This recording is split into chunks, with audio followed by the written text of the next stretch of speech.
Hi guys, this is a tutorial of how to Autoland PMDG 737 NGX. Here I'm 50 miles from top of descent point, and this is the time where I will brief for the landing. Okay, so looking at the descent checklist first, let's just take care of those items before we actually get there. So let's go up to the overhead panel, check that the landing altitude is to the nearest 50 feet of the actual landing altitude, which it is. Landing altitude's 662. Check the recall for any warning messages, both sides, which were none.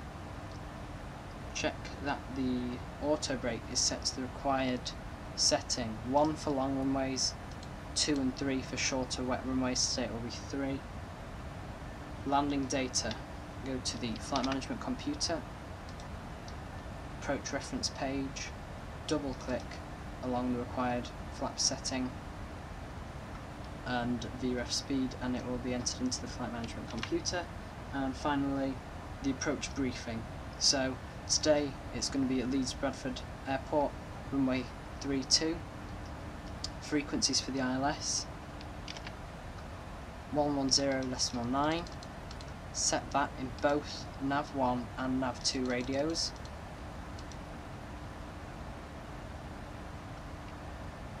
Then the course 321 degrees, although in the FMC it says 320, so we'll go off the FMC. And that's the pre-descent briefing complete. Some additional items for the Autoland that you might want to include: if you want to use the heads-up guidance system, you'll need to set that up. Click in the standby mode, A3 arm, runway, elevation, today 662 feet, enter.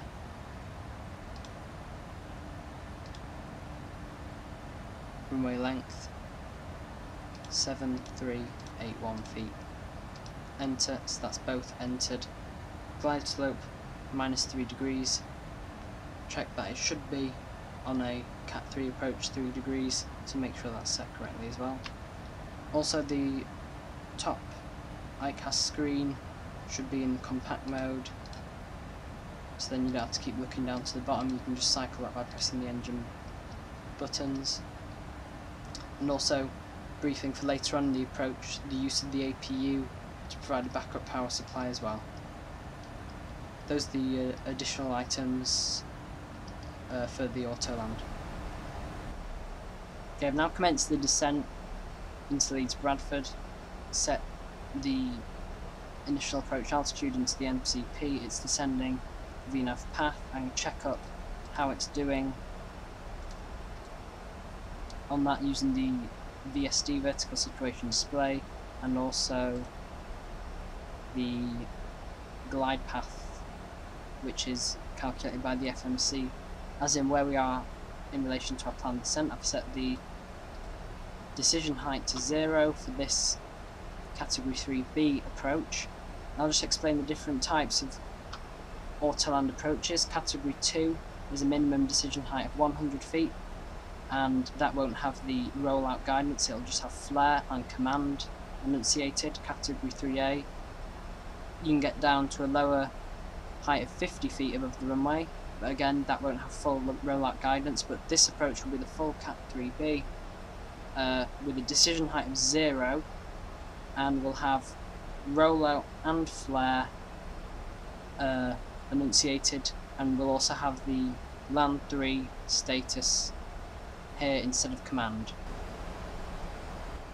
Okay, now that we're approaching 10,000 feet, we're now decelerating down to 240 knots as commanded by the flight management computer. If you wish to create extra situational awareness during the descent, you can go to the fix page, and from here you can type in any waypoint in the database including airports. So I'm going to type in Echo Golf November Mike, which is Leeds Bradford Airport, which we're going to land at.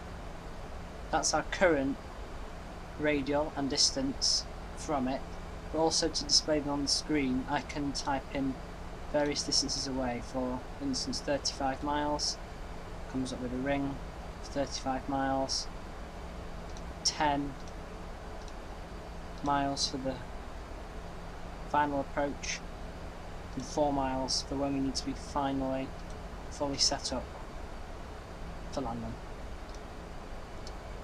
In addition, if you're coming down an area which has very high terrain and could be a consideration, you can click the terrain button, which will show the highest terrain in the area, in addition to some lower terrain as well. So this here is the lowest terrain that's showing on the radar, not necessarily the lowest that's in the area, but the lowest that's showing is 1,100 feet, with the highest 2,100 feet. Not a consideration for this approach, but for places where it is a major threat, it can be very useful just to make sure that you're on the right path. Also, the vertical situation indicator shows the terrain as well. And you can see here we're around on profile at the moment, just descending, but because we're decelerating we're not descending quite as much. If I needed more drag I could just open up the speed brake to flight detent at any time. Okay, now that I'm through 10,000 feet, I've switched the landing lights on, runway turn off lights on, taxi light on for when we're on the ground, and the wing lights on, so all lights except the wheel well lights should be on, and the engine start switches to continuous mode to make sure that if there was a problem, for instance we hit a bird, the engines would have a much higher chance of continuing to run. Also, the fasten seatbelt sign is on as well. Okay, well we're now approaching the initial approach. You'll see here on the map decel is indicated, so when we reach that point computers will automatically, well if you're in the VNAV mode, will automatically go to the minimum flaps up speed, and then as you add flap it will continue decelerating to the minimum speed flap setting. The manual recommends that you stay in the map mode, whether that be with the VSD indicated or the usual display which isn't centered, as it gives better situational awareness than other modes. I don't know why you want to use any other mode at this stage other than map, but so that's what it recommends. Also at this point now we start the APU to give us a backup power supply for the approach, so you can monitor that that starts correctly. We don't actually transfer the power, but we make sure that it's fully available and the APU gen off bus light is illuminated. There's the oil pressure light just coming on there as it starts up. This stage it's very important that we get down in time, as you cannot complete an Autoland if you don't capture the localizer before the glide path. So what I'm actually going to do when I get to this point at the centre line is I will arm the VOR lock mode first, and then once it engages we'll click the approach button, then the glide slope will capture, and once both and then I will engage both autopilots, and once both autopilots are engaged the approach mode light will go off, and then from that point onwards we cannot get out of the Autoland mode unless we disconnect the autopilots. So Boeing have done this to make sure that we don't suddenly abort the Autoland halfway through and continue hand flying, that we either initiate a full go around or Autoland the aircraft. So now we're coming up to that point where I captured the localizer. It's just coming up 3 miles. I'm at minimum speed flaps up. I'm going to put some flap down, flap 1, flap lever to 1, flaps moving down, leading edge flaps transit light illuminated, 3,500 feet.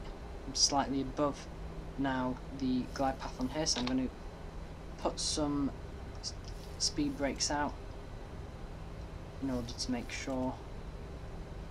I'm going to turn it into heading select mode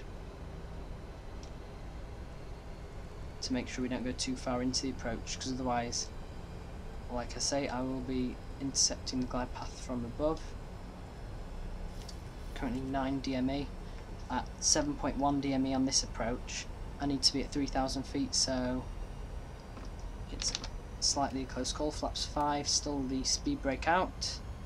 Now coming up very close, so I'm going to arm VOR lock mode, VOR lock engaged, approach mode, glide slope armed, glide slope capture, second autopilot to command, heads up display, down, raw right now for speed and height, so speed brakes up, but I'm going to put the landing gear down, flaps 15, arm the speed brake,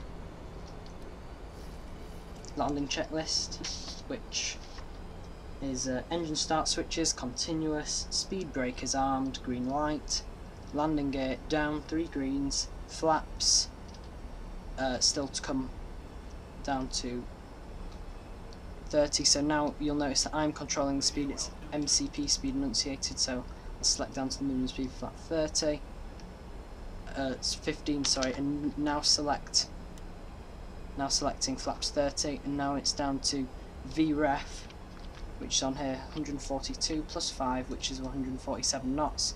That will be our landing speed. Now if you look up to the heads up guidance system, A3 mode is now initiated, ILS1, DME 4.9, ground speed, airspeed, radio altimeter, all the information that is needed is displayed. Now what's going to happen next on the primary flight display, now that I've got both autopilots engaged at 1500 feet above the ground, the autopilot system will cycle through a self-test to make sure that everything is selected. So there you see it's flashing, and then if it's a category 3B approach, land 3 will enunciate with rollout and flare armed. If it's category 3A or a category 2 Autoland, it will remain as command, and you won't get the rollout armed, but you'll get flare armed, so you'll check that flare is armed. So land 3, rollout, flare armed. Now selecting the missed approach heading, which is 321, although I will engage LNAV, and height 3000, which is already set. Now looking very much out of the aircraft as if it was in low visibility procedures to make contact with the runway lights, although on this category 3B approach there is no decision height, so there is no need to be able to make contact with the runway lights before touchdown. Terrain. There's the runway outline now, centerline and outlines displayed, which is very helpful in low visibility. 50 feet flare will activate. Approaching minimums. Flare, 30, idle, 10. rollout, touchdown. Now speed brakes will activate, and now reverse thrust. Auto brakes are activated. 80 knots, manual braking, so start braking manually. 60 knots, bring the reversers down to idle. Then by about 40 knots you want to completely stow them to forward idle.